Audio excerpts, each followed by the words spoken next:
अस्सलाम वालेकुम स्टूडेंट, कैसे हैं आप सब। उम्मीद है कि खैरियत से होंगे।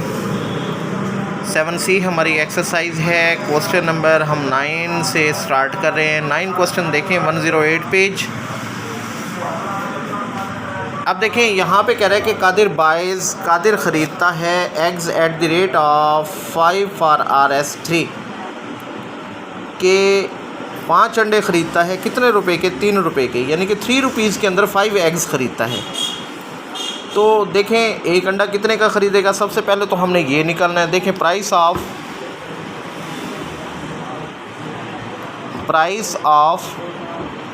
5 एग्स के 5 अंडों की कीमत कितनी है?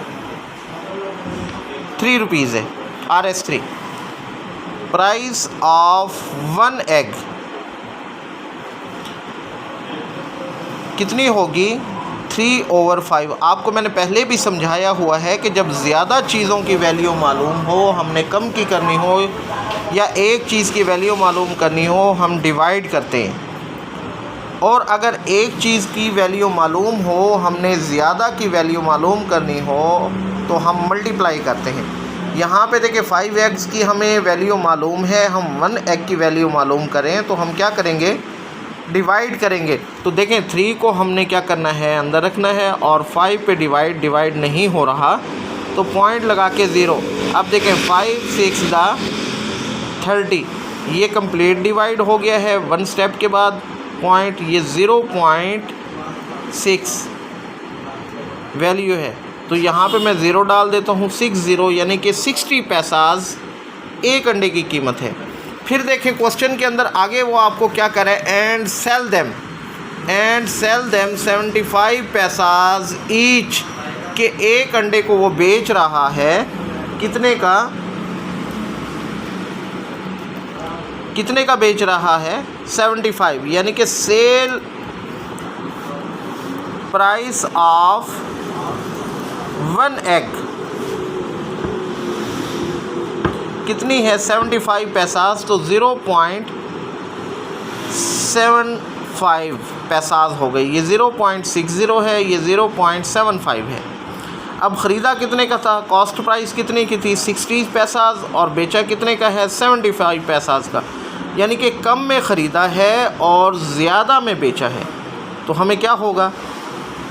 आपको पहले भी बताया हुआ है कि अगर कम में ख़रीदें और ज़्यादा में बेचें तो हमें प्रॉफिट होता है। यानी कि एक चीज़ अगर 5 रुपए की हमने ख़रीदी है, 5 रुपीज़ की ख़रीदी है और 10 रुपीज़ की सेल कर रहे हैं, तो हमें प्रॉफिट होगा। तो अब यहाँ पे हमने क्या लिखना है? Profit is equal to sale price में से कॉस्ट प्राइस को हम क्या करेंगे? निकाल देंगे। अब सेल प्राइस कितनी है? 0.75 है, और कॉस्ट प्राइस कितनी है? 0.60। माइनस करेंगे तो 0.15 हमें प्रॉफिट आएगा। यानी कि 15 पैसे 15 पैसाज एक एग के ऊपर हमें प्रॉफिट आएगा। अब क्वेश्चन की स्टेटमेंट के मुताबिक उन्होंने क्या कहा है कि आपने गेन परसेंटेज फाइंड करनी है या लॉस फाइंड करना है। यहाँ पे हमें तो प्रॉफिट आ रहा है, तो लॉस का सवाल ही नहीं पैदा हो रहा। तो हमने अब निकालना है प्रॉफिट परसेंट, कि हमें कितने परसेंट प्रॉफिट हुआ है एक के ऊपर।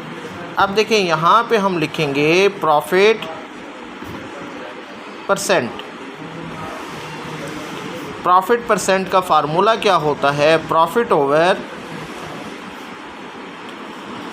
Over CP multiply 100%। अब प्रॉफिट हमें कितना हुआ है? 0.15, और कॉस्ट प्राइस कितनी थी? 0.60 मल्टीप्लाई 100%। ये देखें स्टूडेंट्स, अब देखें हमने पॉइंट ख़त्म करने हैं। ये ऊपर वाले का अगर मैं पॉइंट ख़त्म करता हूँ तो नीचे 100 आ जाएगा, नीचे वाले का पॉइंट ख़त्म करता हूँ तो ऊपर 100 चला जाएगा। 15/60, ये मैंने 15 का ख़त्म किया तो 100 ये आ गया। 60 वाले का किया था तो 100 ऊपर चला गया। मल्टीप्लाई 100%। ये देखें, ये 100 से 100 आपका कैंसिल हो गया। अब देखें ये 0 से ये 100 वाली 0 कैंसिल हो गई।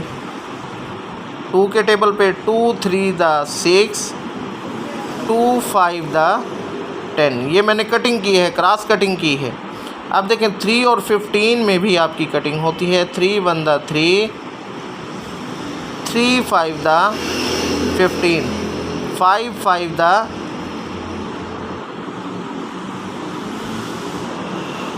25% हमें क्या हुआ है, प्रॉफिट हुआ है। कितने परसेंट हमें प्रॉफिट हुआ है? 25%। तो ये स्टूडेंट हमारा क्वेश्चन सॉल्व हो गया है।